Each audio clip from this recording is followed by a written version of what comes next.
세금으로부터의 자유를 드립니다. 세무법인 로마입니다. 저희 오늘은 그 이익 소각에 대해서 이야기를 좀 드리려고 하는데요. 이게 이익 잉여금을 활용해서 이익 소각을 한다 이렇게 이야기를 하거든요. 근데 이 말이 너무 어려운 것 같아요. 그래서 이익 소각이란 말도 어렵고 이익 잉여금도 좀 어렵더라고요. 그래서 이거 하나하나 잘라서 한번 우선 설명을 한번 드릴게요.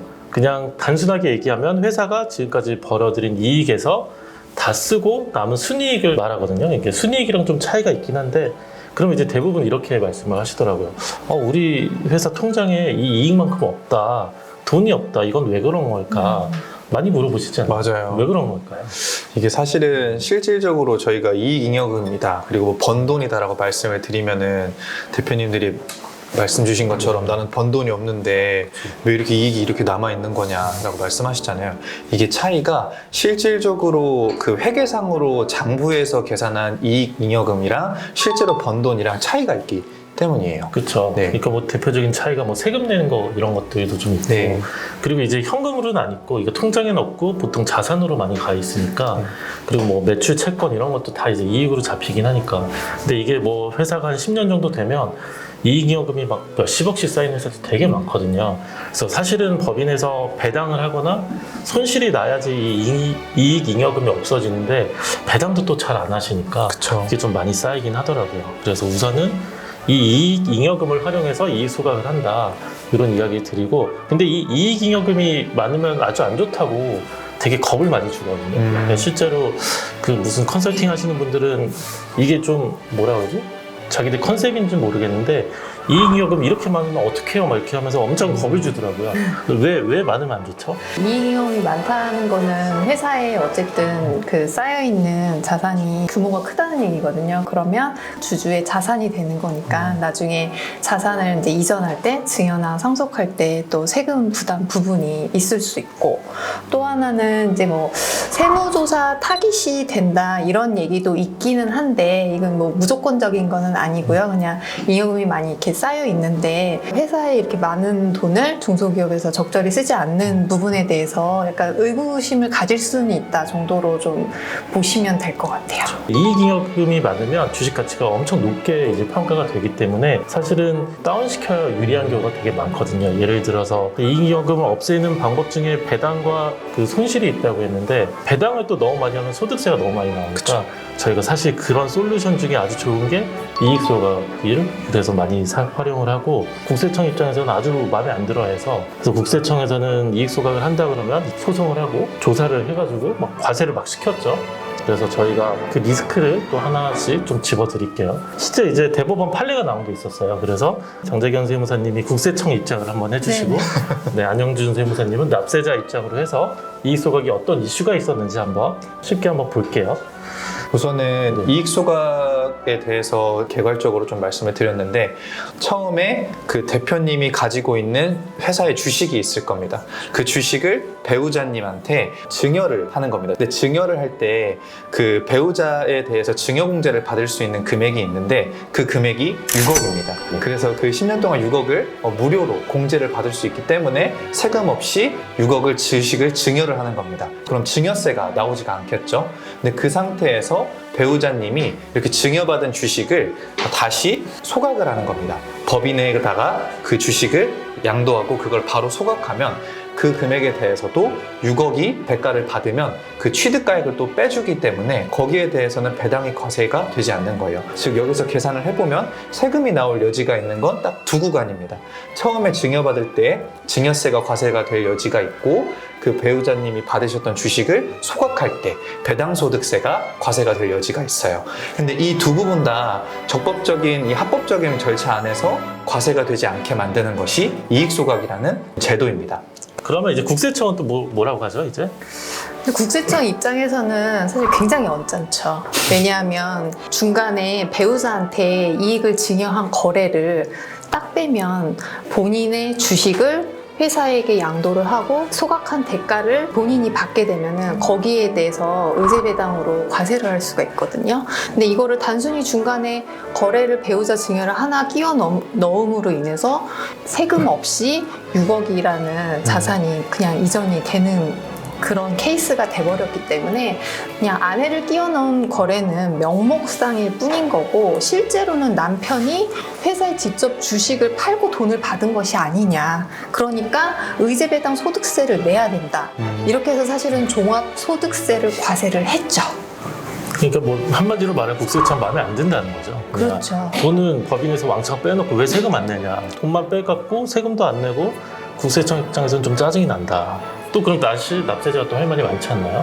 그렇죠. 이제 사실은 이제 말씀 주신 것처럼 국세청 입장에서는 세금 한 푼도 안 내고 뭔가 자산 이전이 됐기 때문에 사실은 기분이 좀 좋지 않은 상황이 된 겁니다. 그래서 여기에 대해서 실질적으로 과세를 해야 된다고 이제 과세를 한 건데 솔직히 저희들 입장에서 조금 억울한 면이 있는 거는 어쨌건 사회 전반적인 시스템 하에서 합법적으로 이루어지고 뭔가 경제적인 거에 있어서 행위가 있다면 그 자유를 저는 되게 보장해 주는 게 굉장히 중요하다고 생각하거든요. 국세청 입장에서는 세금 한 푼도 내지 않았으니까 이런 경제적인 이런 행동을 한 걸 다 부인을 해서 그냥 과세를 한 거잖아요. 그렇죠. 그래서 제 입장에서 솔직하게 말씀을 좀 드리면 이거는 경제적인 자유를 침해하는 거고 세금이 안 나오는 구조가 될 수 있었던 건 법적인 테두리 안에서 공제를 이용을 했기 때문이고 그리고 이 공제를 이용했으면 그 추후에 그 10년 동안 또 그 6억을 공제를 받지를 못해요. 그걸 받을 거를 정당하게 받았을 뿐인 거라서 이 부분에 대해서는 저는 당연히 보장을 받아야 된다고 생각합니다. 그래도 이제 국세청은 또 멈추지 않았죠? 국세청은 또 어떻게 했죠? 너무 언짢습니다. 네, 국세청 너무 언짢아서 진짜 국세청 아니에요? 그냥 기분이 나빴던 건가 봐요. 진짜 국세청이십니다. 그래서 사실은 모든 판례를 다 납세자가 이긴 거는 아니고요. 배우자가 증여를 받아서 이익 소각으로 받은 대가, 그 대가가 최종적으로 누구에게 귀속됐느냐 그것도 되게 중요하게 봤어요. 그러니까 배우자한테 있었느냐 없었느냐를 보는 그렇죠. 거죠. 네. 네, 그 증여를 받은 배우자가 그 대가를 최종적으로 가지고 있었느냐. 그게 혹시나 증여를 해준 남편에게 되돌아갔다든지 현금으로 인출해서 사용처가 모호하다든지 그러면 국세청은 양보하지 않고 과세를 했고 또 아직까지는 국세청이 그 부분에서는 승소를 하고 있는 상태입니다. 그러니까 다시 정리를 하면 이게 무조건 이익 소각이 함부로 하면 안 된다는 거죠. 이게 절차도 아주 중요하고 실제로 이 이익 소각을 어떻게 해야 되는지가 아주 중요해지는 거죠. 우리 대표님 입장에서는 어떻게 해야 될까요? 지금 세무사님께서 말씀해 주신 것처럼 납세자가 무조건 다 지금 승소하고 있는 상황은 아닙니다. 물론 대법원 판결까지 간다라고 했을 때 기다려야 될 부분도 당연히 있지만 그래서 이때 더 중요한 거는 정확하게 한 달이 한 달이 두들기면서 건너가는 게 되게 중요하다고 생각이 들어요. 뭐 절차에 있어서 상법상 절차라던가 혹은 이 세법적으로 실질과세에 있어서 문제가 되는 부분들이 없는지 등에 대한 체크를 꼭 하셔서 제대로 하셔야 될 것 같아요. 그래서 이제 컨설팅 업체들이 이거 갖고 장난을 상당히 많이 쳤던 것 같은데 그렇게 하지 마시고 세무사한테 꼭 물어보시고 절차 잘 맡겨서 해달라고 하는 거고 정리를 한번 해볼까요 다시? 이익 소각은 꼭 해야 되는 걸까요? 이익 소각을 실제로 할 수 없는 분들도 계십니다. 예를 들어서 법인에서 어쨌건 이익 소각을 하려고 하면은 소각을 할 수 있는 법인의 요건이 좀 있으실 거고 그리고 실제로 그럼 현금이 나가야 되는데 현금이 또 없으실 수도 있잖아요. 그런 분들은 할 수가 없는 거고 그리고 플러스로 이런 부분에 대해서는 대표님들께서 의사결정을 좀 해주셔야 되는 부분이라고 생각은 들어요. 이게 무조건 현금을 빼야 되는 건 아니잖아요. 그렇죠. 근데 대표님들께서 이 부분을 정확하게 인지하시고 할 수 있다 없다라던가 혹은 이 부분에 대해서는 자기가 인지해서 어떤 식으로 하면 좋겠다라는 그 플랜을 좀 짜실 수 있으면 좋을 것 같아요. 절차도 상당히 중요하잖아요. 절차에 대해서 한번 네, 간단하게. 그렇죠. 일단은 뭐 가장 중요한 거는 상법상 절차가 합법적이지 않다고 하면은 이익소각 자체가 무효가 되기 때문에 그러면 뭐 여지없이 과세관청이 이길 수밖에 없는 구조가 되거든요. 그래서 상법상 절차를 지키시는 게 굉장히 중요하고요. 그다음에 주권을 발행하고 그 관리가 잘 돼야 합니다. 이 세법만 문제가 되는 게 아니라 상법까지도 같이 검토를 하셔야 되기 때문에 이거는 반드시 전문가의 사전 검토가 필수적이라고 할 수 이게 있겠습니다. 주권 발행이라는 게 사실 좀 생소하실 것 같은데 네. 법인들은 다 주식이 있잖아요. 이거를 발행하는 사람들은 별로 없어요. 주권이라는 게 진짜 프린트를 해서 거기에 이제 프린트를 해서 이제 번호도 적혀져 있고 그걸 발행을 해야 되는 경우들이 있거든요. 무조건 해야 되는 건 아닌데 그것도 이제 법인마다 틀리니까 주권 발행하실지 그리고 정관 분석도 하고 그다음에 절차, 이사회, 주총 이런 결의를 다 한 다음에 소각 절차를 잘 밟아야 되겠죠. 그러니까 또 이익 소각을 근데 막 함부로 하시면 안 된다고 하는 게 이런 또 절차에 대해서 꽤 이슈가 많거든요. 그래서 꼭 해본 저희 세무법인 로마랑 하시면 좋을 것 같아요. 또 이런 요건을 모두 다 갖췄다 하더라도 그 국세청에서 한번 소송에서 지니까 그 중간에 소송 대법원 판결 나기 전에 개정을 하나 진행을 했잖아요. 그렇죠. 네. 네. 그래서 사실은 배우자한테 증여를 받았으면 1년이 경과한 이후에 이런 뭐 양도나 이익 소각 이런 것들을 진행을 하셔야 리스크가 없을 것 같습니다. 그렇죠. 이게 개정도 좀 중간에 돼 있어서 네. 그 상황도 잘 파악하고 진행을 하시면 되겠죠.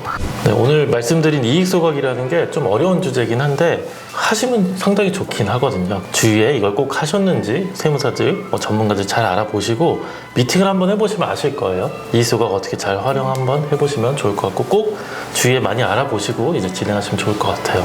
자, 오늘 이익 소각 말씀드렸고요. 세금으로부터의 자유 세무법인 로마였습니다.